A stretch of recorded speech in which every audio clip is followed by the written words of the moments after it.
Los arpegios suaves de un teclado eléctrico fondean imágenes de una construcción en un populoso contexto urbano. Tras unos segundos, la cámara encuadra el Cosmovitral, uno de los emblemas de Toluca, recién remodelado por el gobierno de Erubiel Ávila. A la secuencia se superpone una voz en off que pontifica: cada día todos construimos un gran país. Esto es un spot que, con esa referencia a la capital mexiquense, sirve de pretexto para mostrar un tren de pasajeros en marcha y dejar que la voz en off asegure que ir de Toluca a la Ciudad de México era un viaje de horas así, en pasado, y añada que ahora, con el nuevo tren interurbano, se unirán Zinacantepec, Toluca, Metepec, Lerma, Santa Fe y el Metro Observatorio en 39 minutos. Una joven, potencial usuaria, aclara que pronto podrá estrenarlo, mientras el tren surca a toda marcha la pantalla como si ya funcionara. El spot del tren interurbano México-Toluca es uno de los que la Presidencia de la República y la Secretaría de Comunicaciones y Transportes SCT han lanzado desde el pasado 11 de febrero para publicitar obras y programas en estados donde habrá elecciones. La publicidad se concentra en el Estado de México, donde el candidato del PRI es Alfredo del Mazo Maza, primo del presidente Enrique Peña Nieto y tercero con ese nombre que aspira al cargo, pero que, a diferencia de su padre y su abuelo, que conquistaron el puesto en tiempos de hegemonía priista, debe enfrentar una elección en la cual, por lo pronto, los sondeos no lo favorecen. Desde mediados de febrero, con mayor intensidad en marzo, la publicidad de obras y programas se desplegó desde el gobierno federal, sin importar deficiencias, señalamientos de corrupción o datos falsos. Por ejemplo, las obras publicitadas fueron asignadas a los contratistas cercanos al régimen, incluido Juan Armando Hinojosa Cantú, constructor y financiero de la llamada Casa Blanca. Algunas obras no están terminadas o lo están a medias. La publicidad de los programas sociales exhibe datos que al contrastarse con las estadísticas oficiales resultan inconsistentes y, por si fuera poco, en la mayoría de los casos la Auditoría Superior de la Federación ASF observó irregularidades, incluyendo desfalcos millonarios, pagos por obras no realizadas y otras anomalías. Es el caso del tren interurbano, único de los proyectos ferroviarios que subsistieron de los comprometidos por Peña Nieto al iniciar el sexenio, que reúne todas las condiciones descritas, pues en su primera etapa fue asignado a la constructora española OHL México, en sociedad con la Peninsular. Famosa por sus escándalos de corrupción transnacional, OHL México obtuvo jugosos contratos con el gobierno mexiquense desde el sexenio estatal peñanietista.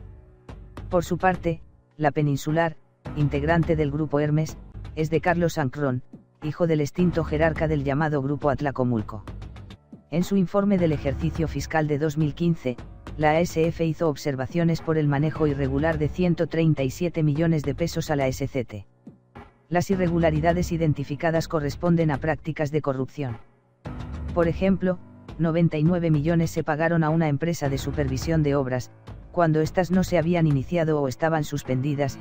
Había sobrepagos, es decir, diferencia entre volúmenes de concreto pagados respecto a los utilizados, o bien, manejos ineficientes, como se indica en el diseño de un mal trazo que devino en cancelación y rectificación, motivando la suspensión varios meses de la obra, con lo que se presume otro daño patrimonial. Ante la emisión del spot, donde se mostraba el tren interurbano funcionando y una animación de cómo funcionará, sin decir que se refiere al tramo no construido Santa Fe Observatorio, en la Ciudad de México, los fotoreporteros de Proceso Miguel Di Mayuga y Eduardo Miranda hicieron un recorrido para constatar lo expuesto en la publicidad. La realidad es que de Metepec a Lerma ya está el viaducto elevado, pero siguen las obras y apenas hay algunas estructuras de lo que serán las estaciones. En Lerma, según el registro de Miranda, ni siquiera se han colocado las llamadas ballenas, es decir, las estructuras de concreto donde descansará la vía, y hay espacios en los que apenas se inicia la excavación. En Santa Fe apenas se están colocando las estructuras metálicas de cimentación. No fue posible identificar el avance del trazo por completo, pues seguirá por el interior de una cañada que, sin embargo, se puede advertir, está en breña, sin la mínima delimitación del paso de vías. Lo que no se cuenta. Una vez más, los arpegios suaves y simples sirven de fondo a imágenes de obras, beneficiarios de programas sociales y a una declaración de arranque. En la mayoría de los spots en el Estado de México hay historias que cuentan. El fraseo de esta última campaña retoma la afirmación publicitaria del cuarto informe de gobierno de Enrique Peña Nieto: las cosas buenas no se cuentan, pero cuentan mucho, implícito el reclamo de reconocimiento, pero que entonces como ahora juega contra el gobierno. A partir del 10 de marzo la SCT inició la pauta de 31 spots publicitarios y los colocó en su canal de YouTube.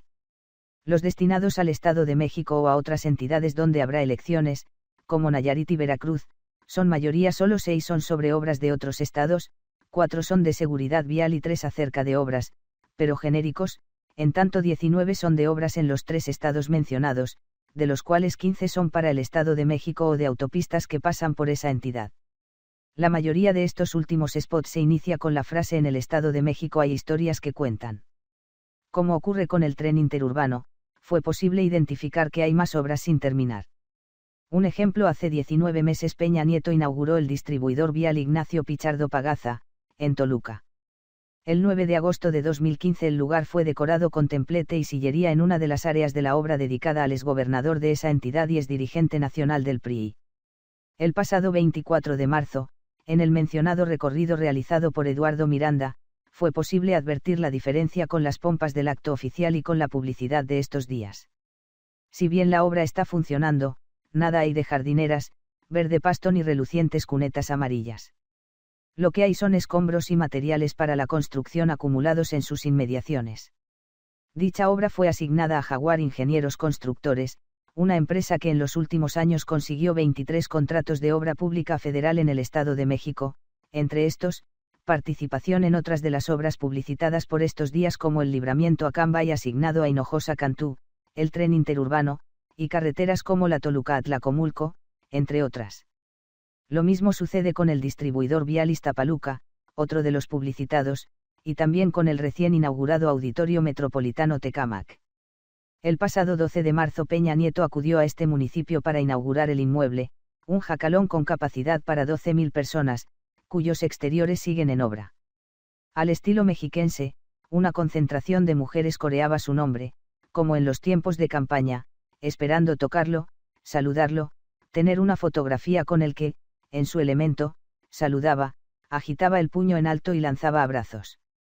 Un infomercial sobre el acto, colocado por la Presidencia de la República en YouTube, muestra al mandatario saludando a la concurrencia e inclusive, responder a una asistente "vamos con todo". Desde esa fecha el auditorio ha servido para las concentraciones masivas de beneficiarios de programas sociales en el Estado de México. El pasado 28 de marzo el recinto fue abarrotado por alumnos de las escuelas de nivel superior y universidades auspiciadas por el gobierno estatal.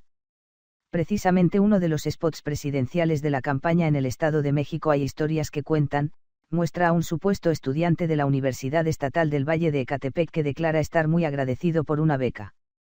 Dicha universidad fue una de las que convocaron desde el 22 de marzo a un encuentro con el gobernador Erubiel Ávila para el día 28, con motivo de una beca denominada Constructores de Paz, Jóvenes con Valor. Con música electrónica, conferencistas que alertaban sobre los riesgos de los cambios, de las personas que culpan de su pobreza y sus males al sistema y expresiones como la fuerza. El lema del candidato del PRI es "Fuerza del Mazo". Unos 13.000 jóvenes participaron del encuentro para agradecer la beca de poco más de 4.000 pesos y el regalo de un smartphone.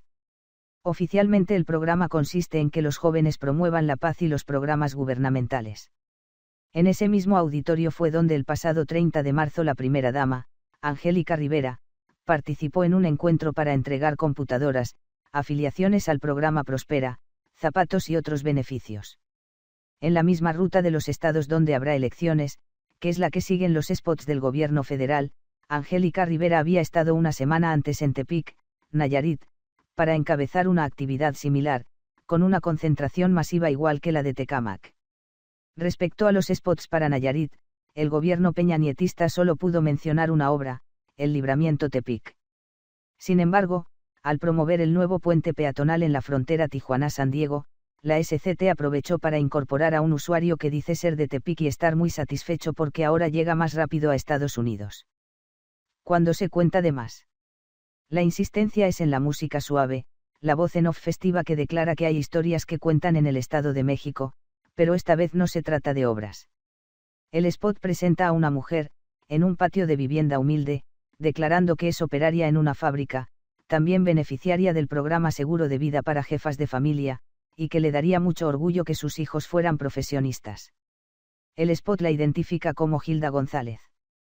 En el Estado de México más de 608.000 jefas de familia cuentan con seguro de vida que protege a sus hijos, por si ellas llegan a faltar, dice la voz en off del spot lanzado por la presidencia el 27 de febrero. Para constatar la veracidad del vídeo, Proceso realizó una consulta al padrón de beneficiarios de ese programa, municipio por municipio de los 125 que integran el Estado de México. No hay ninguna beneficiaria que se llame Gilda González. Aún peor, el padrón a diciembre de 2016 establece que las beneficiarias del programa son apenas 2.981, muy lejos de las 608.000 que presume la publicidad. Además, como ocurre con las obras publicitadas, hay observaciones de la ASF por el ejercicio fiscal 2015 por diferentes irregularidades. De acuerdo con la Auditoría Financiera y de Cumplimiento 289, hubo alteración de padrones en todo el país y se presume la existencia de un daño patrimonial a la hacienda pública por 20 millones de pesos. De ese daño patrimonial, el Estado de México concentra la cuarta parte, al registrar 5.046.000 pesos del desfalco, mientras que lo demás se divide en el resto de los estados. Otro spot de la presidencia, mostrando las historias mexiquenses para la publicidad, es el de una niña de primaria, que se dice contenta por estudiar en una escuela de tiempo completo. La voz en off presume que ahora hay 1.295 escuelas, casi el doble que en 2012. Sin embargo, al observar los datos oficiales, en 2014 había 1.176 escuelas, 1.271 en 2015, por lo que de 2016 a la fecha solo hay 24 nuevas escuelas de tiempo completo. La presunción es pobre. Las escuelas que presume la presidencia en el Estado de México representan menos de 9% de las que hay en la entidad. La falsedad en datos, imágenes y presunciones es notable en otros casos, por ejemplo, dos spots relacionados con Veracruz donde este año se renovarán los gobiernos municipales promueven obras inexistentes, mezclando en la publicidad imágenes reales con animaciones digitales. Se trata de la construcción de un nuevo puerto en Veracruz. Según la publicidad, esa instalación hoy solo tiene capacidad para mover 22 millones de toneladas de mercancías al año, pero con la construcción del nuevo puerto de Veracruz, podremos manejar más de 90 millones de toneladas al año. En los hechos, la obra no avanza entre cancelaciones y un programa de muy largo plazo, de acuerdo con la información del corresponsal de este semanario en Veracruz, Noé Zabaleta. Por lo pronto, solo cuenta con un rompeolas, en el que la ASF ya documentó un desfalco por 27 millones de pesos. Lo mismo ocurre con Tuspan. Jorge Gómez Johansen aparece a cuadro con casco blanco y chaleco de seguridad. Se dice orgulloso de trabajar en la terminal de contenedores del puerto de Tuspan, porque ha traído trabajo para él y sus compañeros, así, con el uso del participio, como hablando de algo que ya ocurrió y sigue ocurriendo. De pronto la toma se abre y capta la totalidad de la infraestructura que en realidad no existe, es una maqueta animada sobre la cual se sobrepone una lista de entidades que se verán beneficiadas, ahora sí en tiempo futuro. Y la primera de esas entidades resulta ser, una vez más, el Estado de México. ¿Qué opinas sobre esto? Déjanos tu comentario en la parte de abajo. Si te gustó el vídeo deja tu like, no olvides suscribirte a nuestro canal para que no te pierdas ningún vídeo. Que tengas un excelente día, hasta pronto.